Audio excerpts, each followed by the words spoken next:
Hey everybody, welcome back to another Making Stuff video. Today I'm going to continue working on the 4x8 CNC router. Now I can't really continue by working on the gantry like I said I was going to do in the last video because I'm waiting for some parts to arrive from China, and everything coming out of China right now is really slow. So I'm going to take advantage of this downtime and do some work on the machine that I have found that needs to be fixed.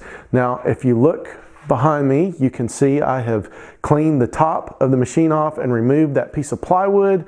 That's because I have found a major issue with the frame that needs to be fixed. So let's head on over here and I'll show you what that problem is.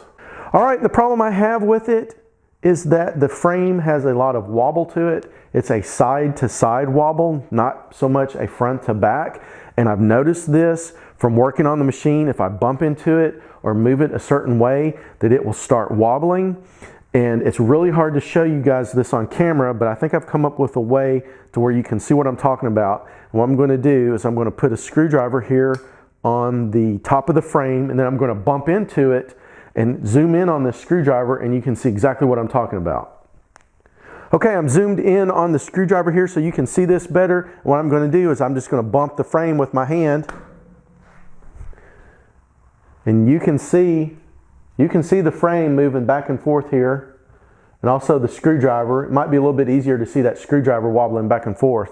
But this goes on for quite a while, for at least 15 to 20 seconds, if not longer. And that kind of vibration and wobble, you just really don't want that in a CNC machine. So when I put the frame together, I did not put any type of support, like an H support or a gusset, on the legs to help support the machine. Now the reason I did that was because I wanted to utilize as much space as possible that this machine was taking up in the shop, and I wanted to put storage underneath the table. But this much vibration and wobble is unacceptable, so I'm going to have to put some type of support on the frame.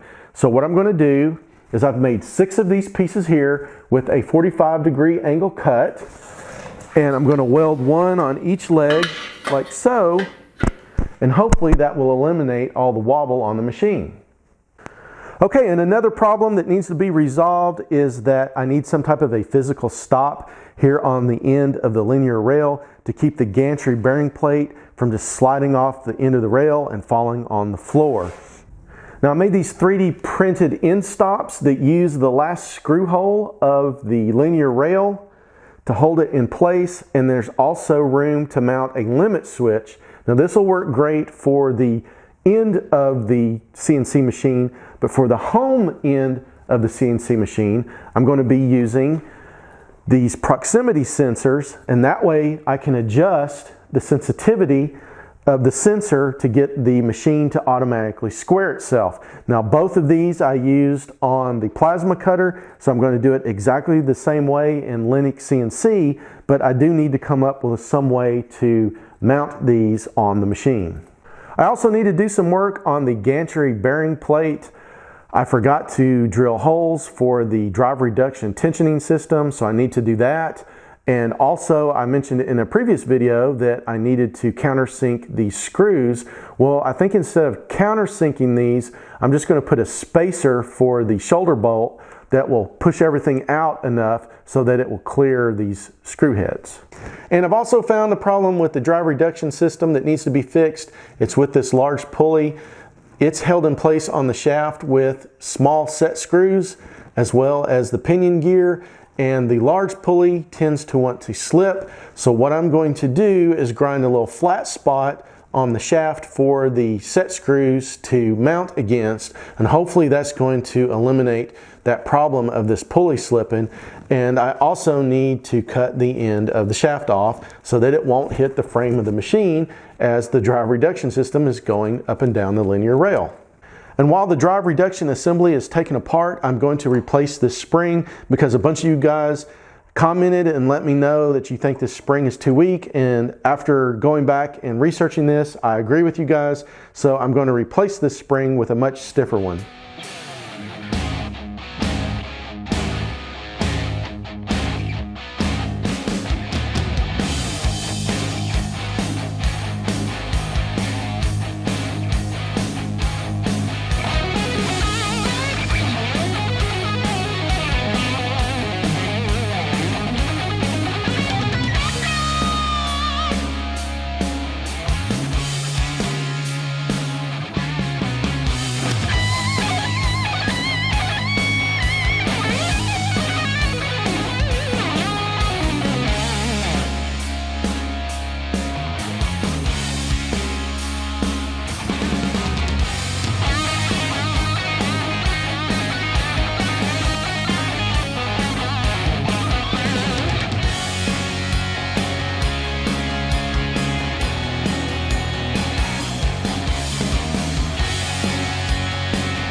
So if you made it this far in the video, you are totally awesome. Please consider subscribing and ringing that bell so you don't miss any upcoming Making Stuff videos. Now, I was able to get all of the wobble out of the table by installing these brackets here, and I also got the drive reduction. I got all those little things I needed to fix on that. The proximity sensor was installed, the spacer for the drive reduction system. Everything's installed and it is good to go. The only holdup I have from continuing on working on this machine is that I am waiting for parts to be delivered. Now, as you know, the current pandemic, things are slow coming out of China, and Amazon is putting priority on all of the items they deem necessary for the pandemic. So most of my stuff comes from Banggood and Amazon, so I'm going to be waiting for a while before I can continue on working on this machine. So if you liked the video, please give me that big thumbs up. If you aren't a subscriber, please consider subscribing and ringing that bell so you don't miss any upcoming Making Stuff videos. And thanks for watching.